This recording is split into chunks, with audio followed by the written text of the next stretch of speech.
Greetings, gardening friends. I figure it's time for me to do a bit of an update here on the video that I did on cleaning up garden chairs. Well, as you can see, these are not in the greatest of shape.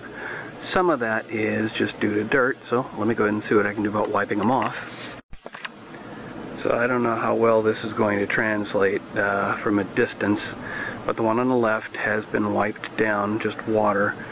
And it doesn't really look all that much better than the one on the right. Now granted, these have been out in the sun and in a common area here at the apartment building where I live, and so they've been, I've got good neighbors, but honestly over time they get a little bit abused. There's a third one which I had in the picture just before, and that's got a whole bunch of scratches on the seat, which kind of makes me wonder if somebody decided to use it to step on as a stool to get to something or what. I'm not sure why it would be all scratched up like that. But we'll get to restoring these things again in a little bit, but I wanted to show you some other ideas with that same technique. Okay, so let's talk about the materials you're going to need to do this. First, you're going to need an old tube of toothpaste. Just doesn't have to be anything expensive, just something cheap. I got this at the local dollar or less store. An old sock or some sort of material that you don't care so much about, a tub of water or bucket, and paper towels, and some petroleum jelly. Now, first of all, we need something to work with. So I've moved away most of my materials just so I could show you what one of the neighbors gave me, which is this big old nursery pot that had some kind of vine, well, it's hard to describe, not in very good condition.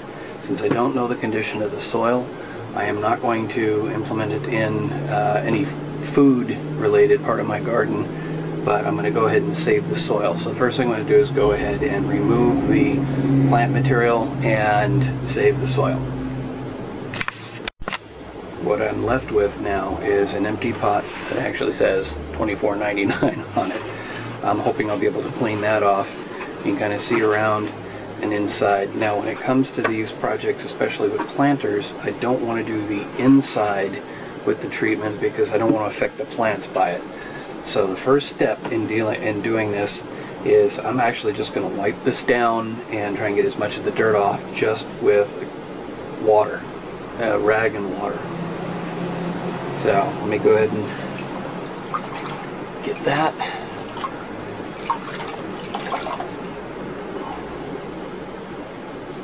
And this is all I'm talking about. Just simply wiping it down. And my water's going to get a little bit dirty, but that's okay. Let me go ahead and finish that and I'll be back. Now it's your choice at this point if you want to wipe it down with a paper towel. This is not the original reason for adding paper towels, but I'm going to go ahead and do it just so I can see how much I managed to clean it. And I don't want to use too many paper towels. Got to save resources. And actually, now that I think of it, you could do this with just a dry rag. So that's most of it. And then hopefully you can see here that it is quite a bit cleaner. But that's not our real task. The first real task involves the toothpaste and a rag. And so what I'm going to do is just squeeze a little bit of toothpaste on the rag and apply, and I'm going to kind of scrub it in. And it has an interesting, nice minty smell to it. That's not the reason why I'm doing it, but I want to give this a pretty good scrubbing, because what this is going to do is clean a lot of the dirt that you can't really get to with just water off of this. So now I've done that part there, I'm going to go ahead and rinse it off real quick. I have the bucket beside me, and I've done that. still kind of gets a little sudsy on you if you haven't gotten it all off. So make sure you get it all off. Now that should be most of it on that. What I'm going to do is grab a paper towel again. And again, you could do this with just a dry rag. But I want to be able to see the difference here. And then I'll do the rest of it without worrying about drying it off. Okay. Now, hopefully you can see. And it may not be coming out so well on the video, but it's a little bit darker now because I've pulled out a lot of the lighter sort of dirt from this. It also helps kind of remove the scratches. If you think about it, toothpaste is an abrasive.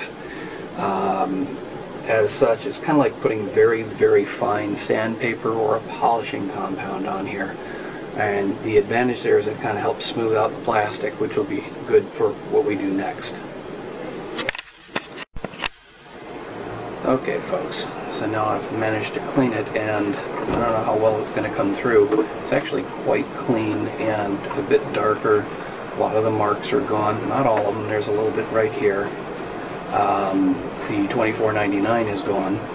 So I'm going to let this dry out, take care of some business, and I'll come back and show you the next step. Okay folks, now it's time for the first comparison. Before and after. That's just with simply cleaning with the toothpaste. Next up, we're going to start using the petroleum jelly. Now this is probably the messiest part of the job, but if you use enough paper towels, you'll save yourself a bit of trouble. It's really just a simple matter of wiping on this petroleum jelly. The idea is what I'm trying to do is restore the oils in the plastic. It doesn't last forever, but it'll look good for a little while. What I'm doing is I'm going to put some of it on here. I want to get it on actually reasonably thick to let it soak in. So what I'm going to try and do is kind of work my way maybe about halfway around. And then when I get to that point, actually make it a little thicker here. When I get to that point, I'll turn around and start pulling it back off. And that's going to require more towels than putting it on. Well folks, there you have it. Before and after. I've removed as much of the petroleum jelly as I can. Doesn't look perfect, but I think it looks a lot better than it did before. If it's something that you're going to be putting out in the garden where people can see it, I think it's better to go that direction. But if you're simply just using these to carry plants from point A to point B, or if you're only using them because you purchased something and now you're going to plant it in the ground, then it doesn't really matter what you do with them. But if you want to try and make use of them after you purchase something, or you want to get them, kind of rejuvenate them and make them look a little better, this is what I think you want. So next up we're going to try a clay pot and see what happens. Good morning gardening friends. Well, as it turns out I had a couple of technical glitches, which is why I'm not actually showing you the process for doing the clay pot, but I also realized that I've got a couple of things I missed that I need to tell you. Number one, when you're doing these plastic units, and this is what, the next day, what that pot looks like, when you spread on the petroleum jelly, the one thing, if you're going to do a chair like I did in my original video, the one thing you really want to be careful about is how much you put on and how you remove it. One of the biggest concerns in the comments for that video was, what if I sit down, one person said, what if I sit down a month later in a white shirt and, am I going to sit back up and have green stripes on the back of my shirt? I understand that concern. To answer that question the best I can, because I can't guarantee anything with this process, you want to keep wiping it down and then let it sit out in the sun where the sun will actually pull more of the oil back out. Let it sit out in the sun for a bit and then go back and wipe it down. Do it over the course of a few days if you need to, just to be sure that you've removed all of the excess oil. And then if you're going to have a get-together and you're going to have people with white shirts sitting down, maybe go over it one more time right before they come out. After a while, you'll see that you're not going to be pulling any more out of there. or at least I hope you won't be pulling anymore. I just can't guarantee anything with this process, but I did it. I didn't have any complaints from any of the neighbors around here. I do manage an apartment building. I've had people sitting in those chairs for the last 6 months. This video is being shot now 6 months almost to the day from when I shot that last video. And it really only took about 2 or 3 months for them to start fading again. So it's the kind of process that's going to require some upkeep, but it's a lot cheaper than spray painting. And even spray paint, I would imagine that would start to actually peel. So now you're going to have little chunks of it showing up.